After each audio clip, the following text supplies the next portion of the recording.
Hello students, last lecture में अपन ने परिवहन देखा था, किस तरह से लंबी दूरी पादपों में परिवहन होता है, एपोप्लास्ट, सिम्प्लास्ट, पथ और भी उसके आगे की चीज माइकोराइजा के बारे में, मूल दाब के बारे में, वाष्पोत्सर्जन खिंचाव सिद्धांत, यहां तक अपन पढ़ चुके थे। ठीक है, आज हम बात करेंगे वाष्पोत्सर्जन का डिटेल, उसमें क्या क्या होता है। तो स्टार्ट करते हैं अपन।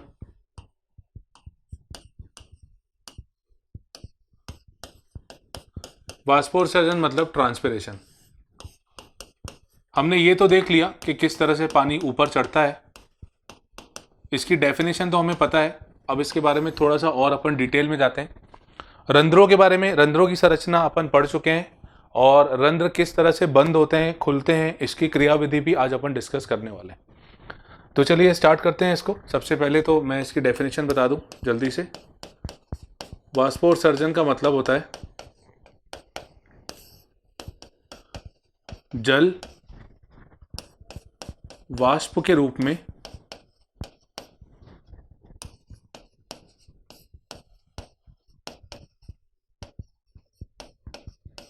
रंध्रों से निकलता है। अब इसके बहुत सारे पादपों को फायदे भी होते हैं, जैसे कि यहाँ पे जल क्योंकि अंदर आता जाता रहता है तो लगातार ये बना भी रहता है, जल की जो मात्रा होती है बनी भी रहती है। दूसरी बात बहुत इंपॉर्टेंट इसका फायदा ये है कि जल के निकलने से लगभग 10 से 15 डिग्री सेल्सियस का फर्क पड़ जाता है। मतलब उतना तापमान जो होता है उतना वेरी कर जाता है। अब हम ये तो जानते हैं कि जब पानी निकलता है, जैसे हम हमारी स्किन की बात करें गर्मियों के समय, कि जब पानी अपनी बॉडी से बाहर निकलता है पसीने के रूप में, या जब हमें पसीना आता है और हम हवा में खड़े हो जाते हैं या कूलर के सामने खड़े हो जाते हैं तो हमें ठंडक का एहसास होता है। वैसे ही पादपों के में भी होता है कि टेम्परेचर उनकी बॉडी का थोड़ा सा मेंटेन रहता है वाष्पोत्सर्जन के कारण। ठीक है, अब वाष्पोत्सर्जन छोटे छिद्रों के द्वारा होता है, रंध्रों के द्वारा होता है। रंध्रों की जितनी संख्या ज़्यादा होगी वाष्पोत्सर्जन उतना ज़्यादा होगा। ठीक है, अब वाष्पोत्सर्जन अलग अलग जगह से भी होता है, पादपों में अलग अलग जगह से होता है। हम ये तो जानते हैं कि रंध्रों के द्वारा होता है, पर इसके अलावा भी मैं कुछ प्रकार बताता हूं। इसके प्रकार में सबसे पहला आता है रंध्रीय वाष्पोत्सर्जन। ठीक है, पहला है रंध्रीय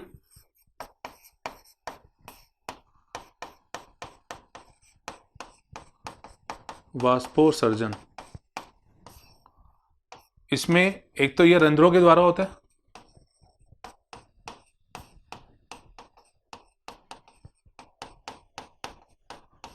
और दूसरा ये लगभग पादपों में 50 से 97% होता है। ये बहुत इंपॉर्टेंट पॉइंट है। भाई ज़्यादातर हम ये जानते हैं ज़्यादातर वाष्प जो निकलता है, जल जो निकलता है वो रंध्रों के द्वारा ही निकलता है। तो 50 से 97% जो है लगभग ये यहाँ पे देखा जाता है। ठीक है, तो ये नंबर आपको ध्यान रखना है, 50 से 57%। तो ये एक प्रकार हो गया इसका। दूसरा आता है क्यूटिकल के द्वारा।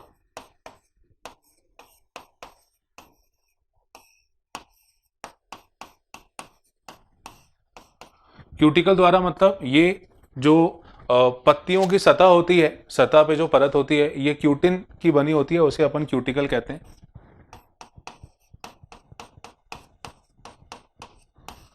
पत्तियों के ऊपर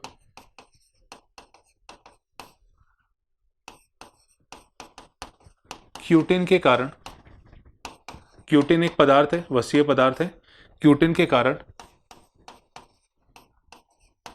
एक परत बनती है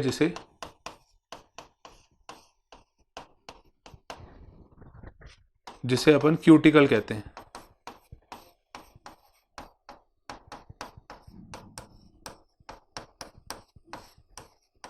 अच्छा, ये जो क्यूटिकल होती है ये जो बाह्य त्वचा होती है उसके ऊपर होती है, मतलब पत्तियों के ऊपर जो सबसे ऊपर वाली लेयर है, एपिडर्मिस लेयर है, उसके ऊपर क्यूटिकल की परत होती है। और वहां पे जब उसमें दरारें आ जाती हैं, उस परत में छोटी छोटी दरारें आती हैं, मतलब छोटे छोटा वहां पे ओपन स्पेस आ जाता है और वहां से फिर वाष्पीकरण होता है।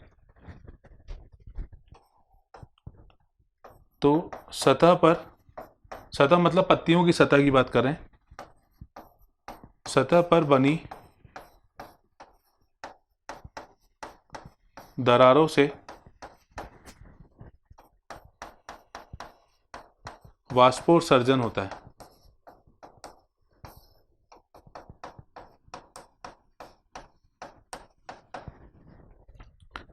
ठीक है, और इसका जो प्रतिशत होता है, ये जो सामान्यतः देखा गया है, ये लगभग होता है 3 से 10% तक। 3 to 10% ये होता है। ये हो गया क्यूटिकल के द्वारा। फिर तीसरा आता है वातरंध्र के द्वारा।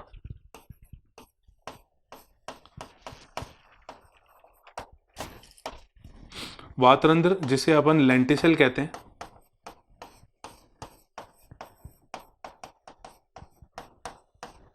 इसके द्वारा भी ये होता है। और ये वातरंध्र जो होते हैं, ये जो प्लांट में एक एज के बाद बनते हैं। मैंने बताया था जब अपन पुष्पीय पादपों की शारीरिकी पढ़ रहे थे, तब उसमें अपन ने बात की थी कि वातरंध्र बनते हैं जो कोशिका लेंस आकार की बनती है ना।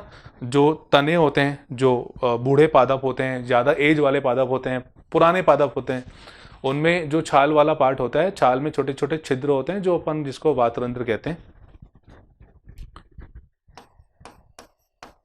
यह पुराने मतलब एक एज हो जाती है जब पादप की।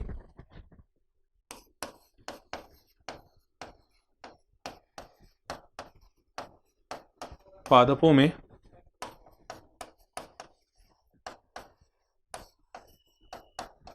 छाल भाग में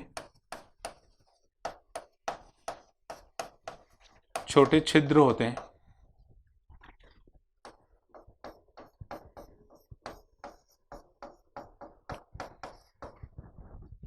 जिससे गैसीय परिवहन कह सकते हैं, पदार्थों का परिवहन कह सकते हैं, मुख्यतः गैसीय परिवहन होता है,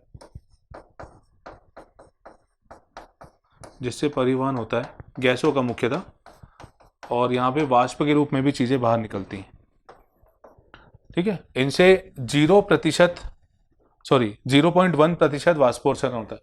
यहाँ लिख लीजिएगा, ये 3 से 10% वाष्पोत्सर्जन हो रहा है। ठीक है, और यहाँ पे होता है 0.1%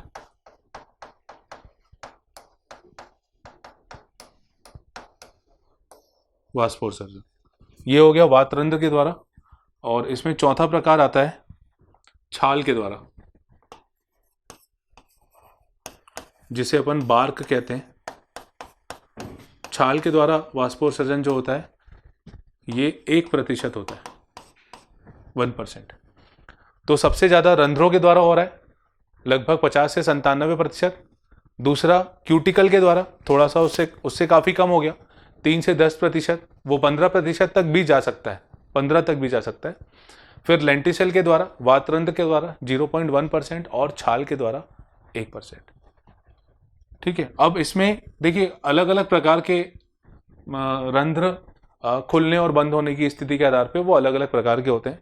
तो अपन बहुत ज़्यादा डीप में नहीं जाते, अपन अब मेन टॉपिक पे आते हैं जो है रंध्रों का खुलना और बंद होना। ठीक है, तो रंध्रों के खुलने और बंद होने की क्रियाविधि मैं यहाँ पे अब डिस्कस करने जा रहा हूँ।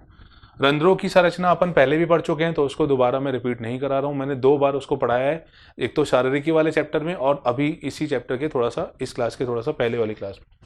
तो नेक्स्ट अपन पढ़ते हैं रंध्रों के खुलने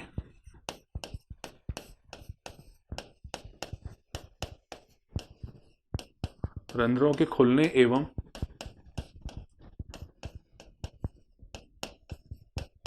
बंद होने की क्रियाविधि।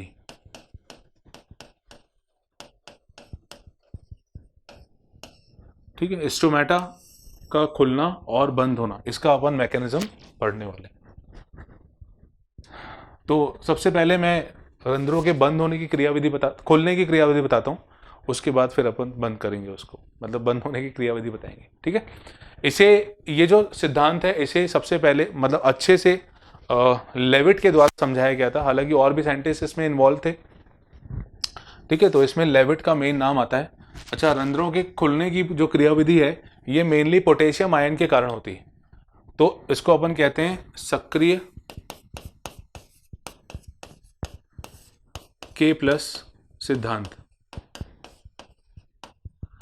मतलब यहाँ पे एक्चुअली में पोटेशियम आयन का जो मूवमेंट होता है के प्लस का जो मूवमेंट होता है, परिवहन होता है, उसके कारण चीजें प्रभावित होती हैं। और इसको बताया था लेविट ने, इसे लेविट द्वारा समझाया गया। ठीक है, अब खुलने की बात करें चाहे बंद होने की बात करें, दोनों में ही पोटेशियम का रोल देखा गया है। पोटेशियम आएगा, अंदर आएगा तो चीजें खुलेंगी, नहीं आएगा तो बंद हो जाएंगी। हम एक एक करके बात करते हैं कि किस तरह से पहले रंध्र खुलते हैं। ठीक है, तो इसमें अपन बात करें रंध्रों के खुलने की क्रियाविधि।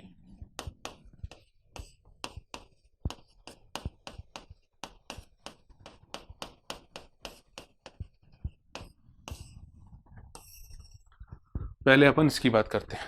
अब देखिए, सबसे पहले तो मैं इसके लिए रंध्रों की संरचना एक बार जल्दी से बता देता हूं, मतलब एक डायग्राम बस उसका बता रहा हूं। अपन किसी भी एक को लेके समझते हैं, जैसे मान लीजिए द्विबीजपत्री पादपों का जो रंध्र है उसको लेके मैं समझा रहा हूं। ठीक है, तो जैसे ये रंध्र है, ठीक है, और यहां पे ये जो बाहर की तरफ है, ये जो बाहर, ये जो है ये रक्षक कोशिकाएं हो गई, गार्ड सेल हो गई, और इसके बाहर की तरफ जो है ये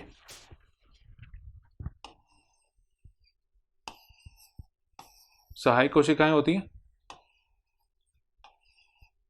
इस तरह से। अब देखिए यहां पे जो मेन चीज समझने वाली है, पहले हम बात कर रहे हैं क्योंकि खुलने की, तो हम बात कर रहे हैं दिन के समय होने वाली क्रिया की। दिन में जो चीजें होती हैं मैं वो बता रहा हूं। ठीक है, तो दिन के समय क्या होता है, दिन के समय लाइट अवेलेबल होती है, प्रकाश उपस्थित मौजूद होता है, प्रकाश की उपस्थिति में चीजें होती हैं। तो दिन के समय प्रकाश संश्लेषण के कारण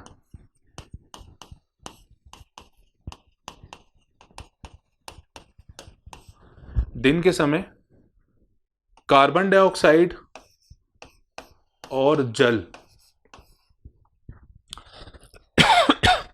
दिन के समय कार्बन डाइऑक्साइड और जल, ये लाइट की प्रेजेंस में और क्लोरोफिल की प्रेजेंस में प्रकाश संश्लेषण करके, मतलब पत्तियां जो होती हैं प्रकाश संश्लेषण के द्वारा शर्करा का निर्माण करती हैं। और ये जो शर्करा होती है ये मुख्यतः होती है स्टार्च, कार्बोहाइड्रेट। ठीक है, और साथ में ऑक्सीजन निकलता भी है। ये एक नॉर्मल प्रकाश संश्लेषण की प्रक्रिया हो गई, जिसमें छोटे अणु मिलकर एक बड़ा अणु बनाते हैं और साथ में गैस भी बाहर निकलती है। अब देखिए ये जो शर्करा बन रही है, शर्करा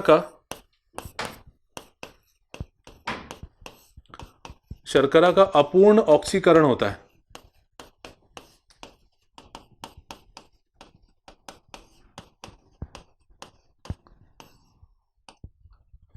शर्करा का अपूर्ण ऑक्सीकरण होता है और इसके कारण एक नया पदार्थ बनता है जिसको अपन कहते हैं फॉस्फोइनॉल पायरुवेट। ठीक है, और ये फॉस्फोइनॉल पायरुवेट फिर कन्वर्ट हो जाता है मैलिक अम्ल में। तो शर्करा का अपूर्ण ऑक्सीकरण के कारण फॉस्फोइनॉल पायरुवेट बनता है,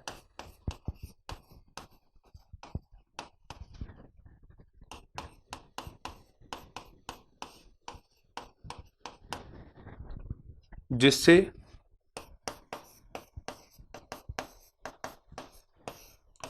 मैलिक अम्ल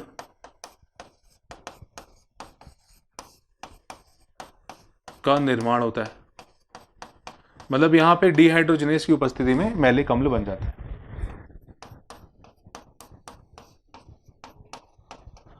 तो मतलब यहां पे शर्करा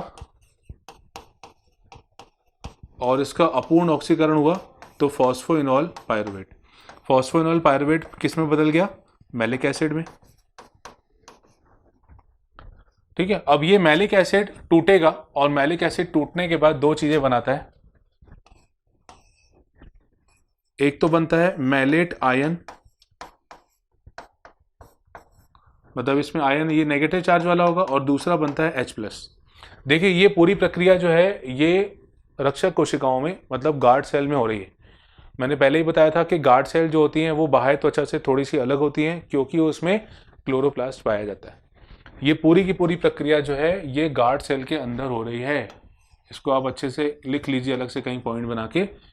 ठीक है, ये गार्ड सेल में होने वाली प्रक्रिया है। गार्ड सेल में शर्करा बनी, उसका अपूर्ण ऑक्सीकरण हुआ, फॉस्फोनॉल पायरुवेट बना, मैलिक अम्ल में बदला, मैलिक अम्ल अब टूटकर मैलेट आयन और H+ बनाता है।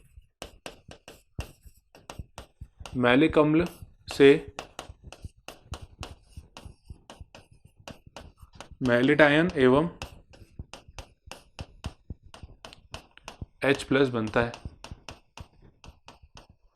अब देखिए यहां पे धीरे धीरे जैसे जैसे मैलेट आयन बढ़ेगा और H+ बढ़ेगा, यहां धीरे धीरे सांद्रता बढ़ती जाएगी। अब H+ यहां पे ज्यादा होता जा रहा है, आयन भी ज्यादा हो रहा है, पर H+ के ज्यादा होने से उसका मूवमेंट यहां पे शुरू हो जाता है, और ये जो H+ होता है रक्षक कोशिकाओं से ये बाहर निकल के बाह्य त्वचा में जाने लगता है। मतलब यहां से H+ का मूवमेंट यहां की तरफ होने लगता है, बाहर की तरफ। ठीक है, ये H+ जा रहा है बाहर की तरफ। अब क्योंकि प्लस चार्ज बाहर जाता जा रहा है, तो इस प्लस चार्ज को बैलेंस करने के लिए बाहर से पोटेशियम की एंट्री होती है, और ये इसको बैलेंस करने के लिए पोटेशियम अंदर आ रहा है, ऐसा। तो H+ और पोटेशियम आयन की सांद्रता अंदर एक जगह बनी रहे, बैलेंस इसका बना रहे, ये इसलिए परिवहन बाहर से अंदर की तरफ और अंदर से बाहर की तरफ चलता रहता है। तो अब H+ की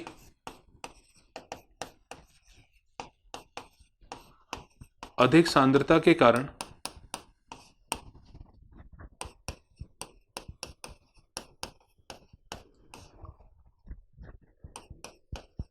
वह सहायक कोशिकाओं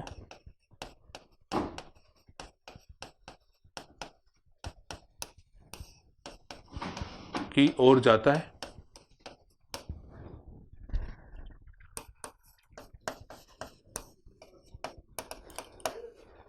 H+ की अधिक सांद्रता के कारण वह सहायक कोशिकाओं की ओर जाता है।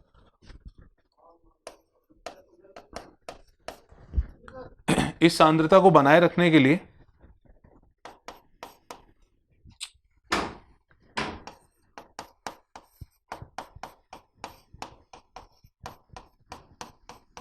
बाहर से K+ आयन अंदर आता है।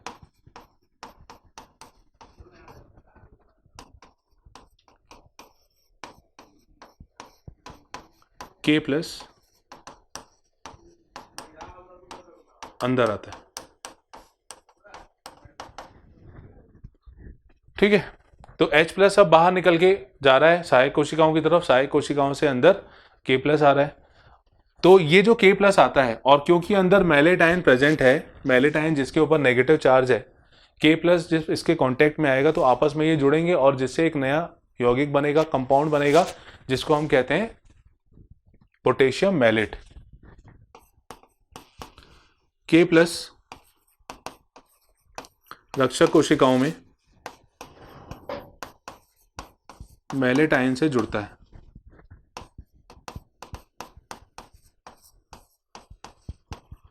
रक्षक कोशिकाओं में मैलेट आयन से जुड़कर अब ये बना लेगा पोटेशियम मैलेट।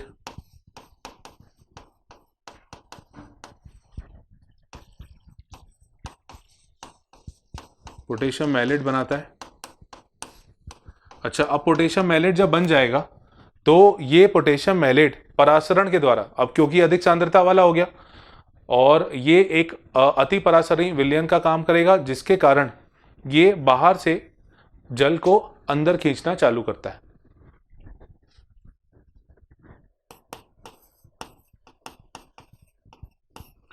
इसके कारण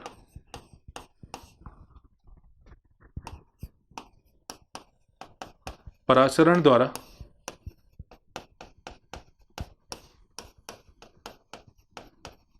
बाहरी जल रक्षक कोशिकाओं में आता है। अब हमको पता है कि रक्षक कोशिकाओं में सूक्ष्म सूत्राब होते हैं जो कि सेल्यूलोज के बने होते हैं, और वो सेल्यूलोज जो होता है वो जल को अवशोषित करता है, और जैसे ही वो अवशोषित करेगा तो ये भी मैंने बताया था कि वो बाहर की तरफ खुलना स्टार्ट होता है। तो इसके कारण परासरण द्वारा बाहरी जल रक्षक कोशिकाओं में आता है,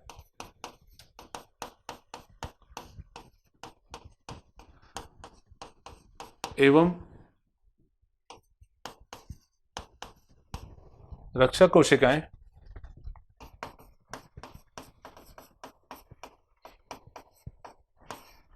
अरीय दिशा में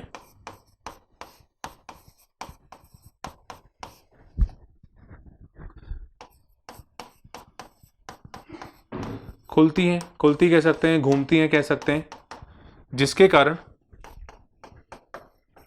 रंध्र खुल जाते हैं।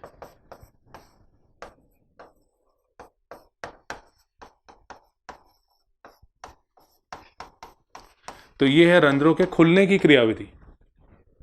ठीक है, अपन ने बिल्कुल पॉइंट्स बना के अपन ने यहाँ पे पढ़ा है। देखिए एक बार मैं फिर से बताता हूँ, अब इसको समझिएगा, ओवरऑल मैं इसको समझा रहा हूँ। सबसे पहले हमें यह ध्यान रखना है कि रक्षक कोशिकाओं में सूक्ष्म सूत्राभ होते हैं जो कि सेल्यूलोज के बने होते हैं और उनको वह जल अवशोषित करने की क्षमता रखते हैं, खासियत होती है उनकी, जल को अवशोषित करते हैं। ठीक है, अब क्या हुआ, दिन का समय, दिन के समय प्रकाश संश्लेषण हुआ, प्रकाश संश्लेषण से शर्करा का निर्माण हुआ। ठीक है, शुगर का फॉर्मेशन हुआ। अब ये जो शर्करा होती है इसका अपूर्ण ऑक्सीकरण होता है, मतलब ये पूरी तरह से टूट नहीं पाती। अपूर्ण ऑक्सीकरण के कारण यहाँ पे फॉस्फोइनॉल पायरुवेट बनता है। फॉस्फोइनॉल पायरुवेट जो होता है वो मैलिक अम्ल में कन्वर्ट होता है, मैलिक एसिड में बदलता है। मैलिक एसिड यहाँ पे टूटता है और मैलेट आयन और H+ का निर्माण करता है। मैलिक एसिड यहाँ पे टूट के मैलेट आयन और H+ का निर्माण करता है। मैलेट आयन जो होता है नेगेटिव चार्ज वाला होता है, H+ के पास पॉजिटिव चार्ज है। H+ यहाँ पे सांद्रता ज़्यादा होती जाती है, सांद्रता ज़्यादा होने के कारण वो कम सांद्रता की तरफ, बाहर की तरफ गति करता है। ठीक है, और बाहर से पोटेशियम भी आता है। अब दूसरी बात यह है कि एक समय आने के बाद ये फिर भी बाहर की तरफ जाता रहता है और यहाँ पे एटीपी खर्च होने लगता है, मतलब एटीपी यहाँ पे यूज होने लगता है, और इसीलिए अपन इसको कहते हैं कि ये एटीपी डिपेंडेंट प्रक्रिया है।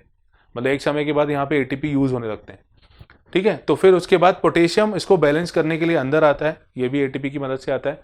पोटेशियम जब अंदर आ जाता है तो वहाँ पे पोटेशियम मैलेट बन जाता है। अब पोटेशियम मैलेट जो बनता है, ये पोटेशियम मैलेट वहाँ पे परासरण दाब को बढ़ाता है, ऑस्मोटिक प्रेशर को बढ़ाता है।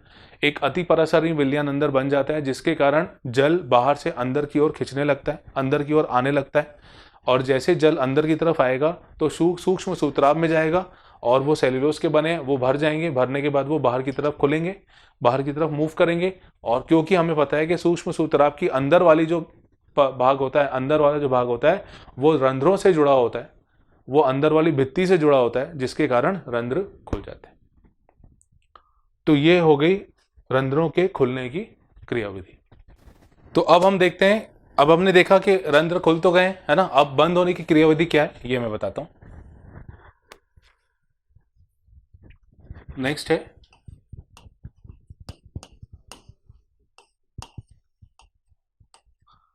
रंध्रों के बंद होने की क्रियाविधि।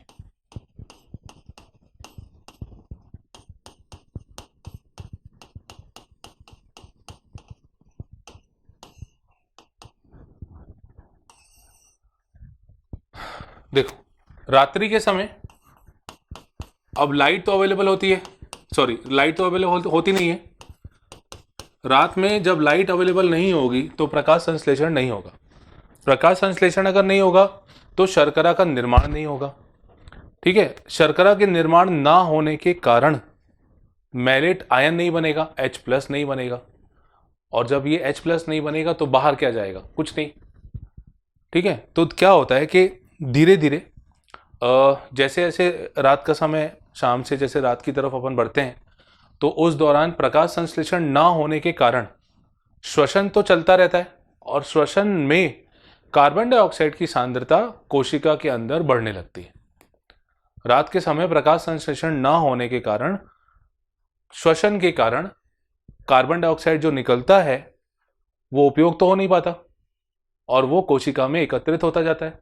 जब कार्बन डाइऑक्साइड काफी ज्यादा मात्रा में हो जाता है तो वहां पे एक हार्मोन निकलता है जिसको अपन कहते हैं एब्सिसिक अम्ल। एब्सिसिक अम्ल निकलने के कारण ये एब्सिसिक अम्ल जो होता है ये रक्षक कोशिकाओं की पारगम्यता को बदल देता है। अब रक्षक कोशिकाओं की पारगम्यता जब बदलती है तो उस कारण से जो H+ जा रहा था अब वो नहीं जा पाता। जब H+ नहीं जा पाएगा बाहर तो बाहर से पोटेशियम अंदर नहीं आ पाएगा। जब पोटेशियम अंदर नहीं आएगा तो मैलेट आयन नहीं बनेगा, पोटेशियम मैलेट नहीं बनेगा। पोटेशियम मैलेट नहीं बनेगा तो परासरण नहीं होगा, परासरण दाब में कोई बदलाव नहीं आएगा और जिसके कारण जल बाहर से अंदर नहीं आ पाएगा और रंध्र जो होते हैं वो बंद हो जाते हैं। तो इसको अपन कुछ पॉइंट में लिख लेते हैं।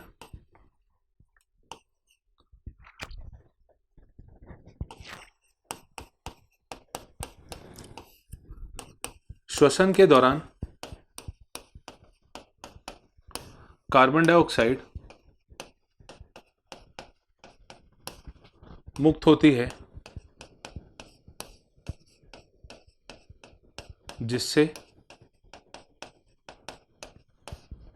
श्वसन के दौरान कार्बन डाइऑक्साइड मुक्त होती है जिससे कार्बन डाइऑक्साइड की सांद्रता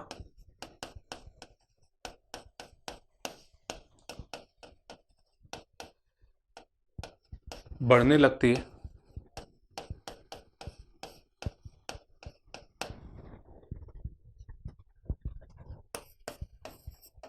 अधिक CO2 की सांद्रता के कारण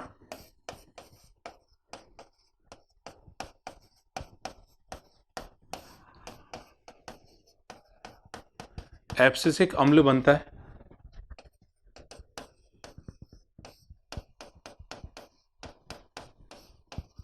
जो कि रक्षक कोशिकाओं की जो भित्ति होती है उसकी पारगम्यता को बदलता है।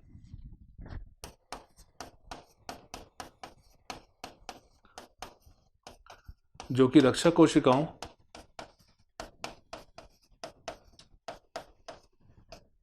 की पारगम्यता को बदलता है।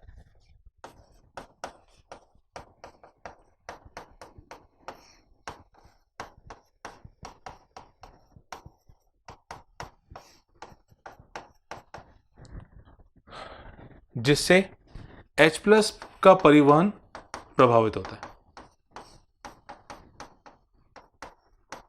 जिससे H+ का परिवहन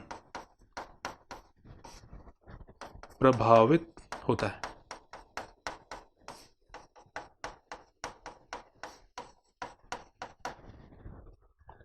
ठीक है, H+ का परिवहन जब प्रभावित होगा तो कोई मैलेटाइन नहीं बनेगा या मैलेटाइन पोटेशियम मैलेट नहीं बनेगा, जिसके कारण रंध्र बंद हो जाते हैं।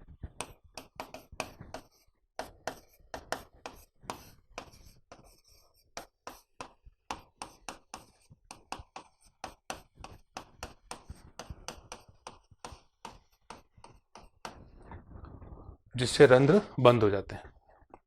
ठीक है, तो ये अपन ने देखा किस तरह से रंध्र खुल रहे थे और किस तरह से रंध्र यहाँ पे बंद हो गए।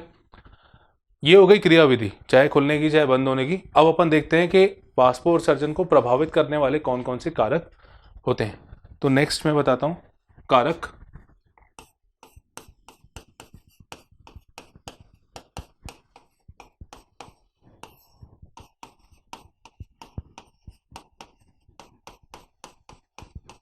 वाष्पोत्सर्जन को प्रभावित करने वाले कारक।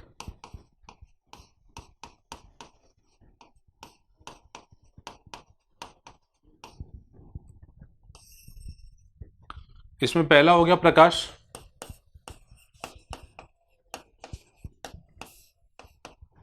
ठीक है, लाइट के कारण रंध्रों का खुलना और बंद होना प्रभावित होता है, ये अपन ने देखा। मतलब लाइट अगर पड़ रही है तो कार्बन डाइऑक्साइड यूज होती जाएगी, शर्करा बनती जाएगी, और शर्करा बनती जाएगी मतलब फिर परासरणी घोल वहां पे बनने लगेगा और रंध्र खुलने लगेंगे। प्रकाश अगर नहीं होगा तो रंध्र बंद हो जाएंगे। जो ब्लू लाइट होती है, ब्लू लाइट में ज़्यादातर रेस्पिरेशन जो ट्रांसपिरेशन होता है वो ज़्यादा होता है। ऐसा देखा गया है कि जो नीला प्रकाश होता है उसमें वाष्पोत्सर्जन की दर थोड़ी सी अधिक होती है। दूसरा कारक आता है ताप।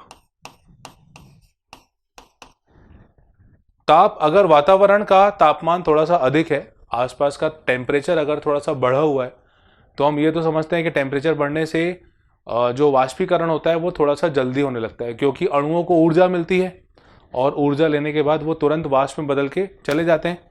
ठीक है, तो ताप ज़्यादा होगा तो वाष्पोत्सर्जन की दर भी ज़्यादा होगी, पर एक निर्धारित ताप तक। बहुत ज़्यादा अगर ताप बढ़ेगा, देखिए कोई भी चीज़ जब बहुत ज़्यादा हो जाती है या बहुत कम हो जाती है तो वो क्रियाओं को प्रभावित करने लगती है। ऐसे ही ताप के केस में भी होगा, अगर बहुत ज़्यादा ताप बढ़ रहा है तो फिर प्रॉब्लम चालू हो जाएगी। तीसरा कारक है वायु।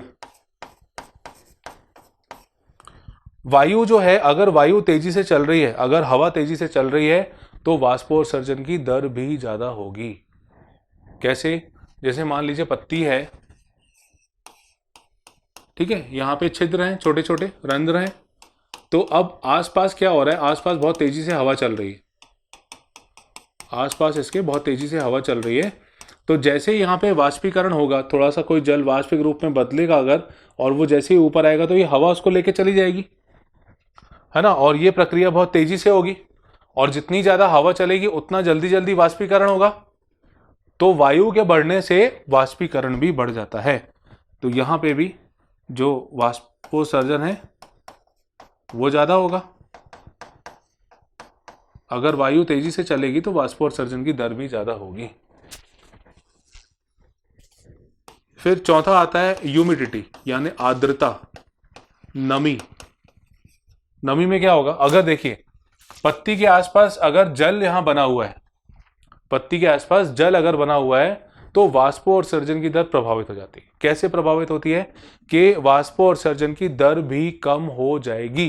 कैसे कम होगी? देखिए पत्ती है, आसपास पानी है, उसके पानी मतलब नमी है, ठीक है। अब पत्ती के अंदर जो जल है और बाहर के जो जल है, वहां पे जल विभव के कारण जल का मूवमेंट होगा।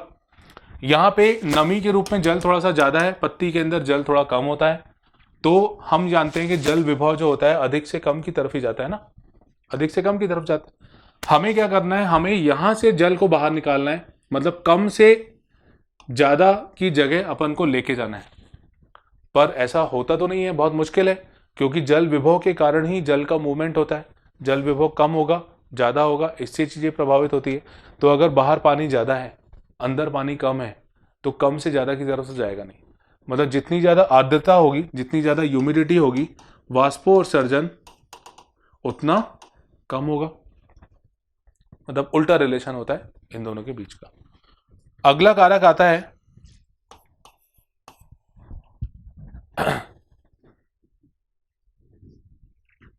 ठीक है, ये कुछ कारक हो गए। इसके अलावा और भी कुछ कारक हैं, जैसे आंतरिक कारक हो गए। आंतरिक कारक मतलब पत्तियों का क्षेत्रफल। अगर पत्तियों का क्षेत्रफल ज्यादा है,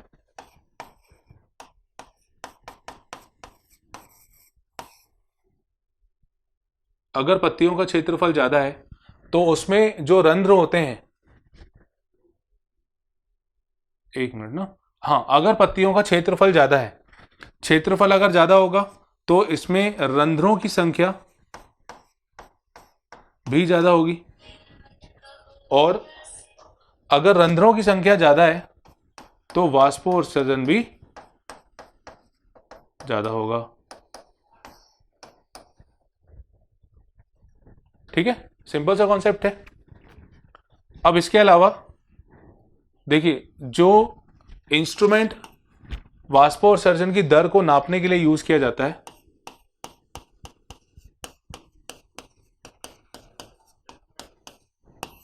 वाष्पोत्सर्जन दर का मापन,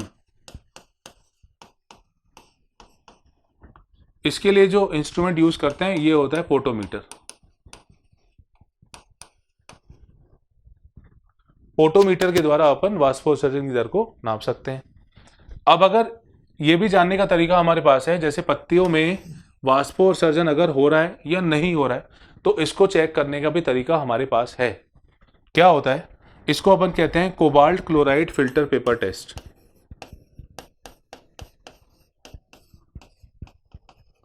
cobalt chloride filter paper test. पहले क्या होता है, पहले अपन क्या करते हैं, जैसे पत्ती के ऊपर अपन ने ये पेपर लगा दिया, ठीक है, और पत्ती में जब पेपर लगाते हैं तो इसका कलर होता है ब्लू। मतलब शुरुआती प्रारंभिक अवस्था में जो फिल्टर पेपर होता है ये ब्लू कलर का होता है। ये हमने कोबाल्ट क्लोराइड पेपर यहां पे लगा दिया।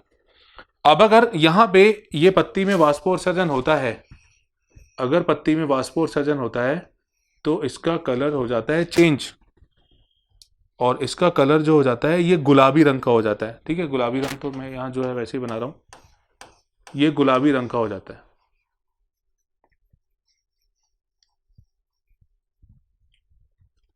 मतलब पहले ये कोबाल्ट क्लोराइड जो है, ये जो पेपर है ये नीले रंग का होता है, और जैसे ही ये पानी के संपर्क में आता है,